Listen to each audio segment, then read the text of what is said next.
The reason why people can't just walk away from a domestic violence situation and why that's not rational is because I've lived it. And research has shown that when you leave your domestic violence situation, that is the most prevalent time. And that is when the deaths occur. That's when fatalities occur, when you have walked away, because that abuser, that perpetrator has lost that control.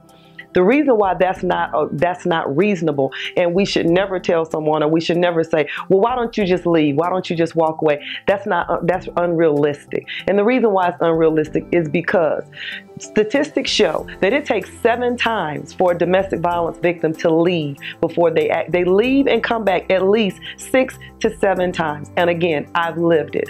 The reason why that's unrealistic to say just leave is because there's things to take into consideration. There's your children. There's financial planning, because most of the time the abusers are controlling the finances. They're controlling the money. They're controlling every aspect of that person's life. So there has to be put in place an escape plan. You need to get certain documents. You need to get all of your important documents, birth certificates, driver's license, account information, things of that sort. That information needs to be obtained, clothing, an escape plan, whether you're going to try to leave the city, the country, or what the state, or whatever you're going to do to get to a safe place. There's resources out there, and there's a 1-800 national hotline number that victims of domestic violence can call.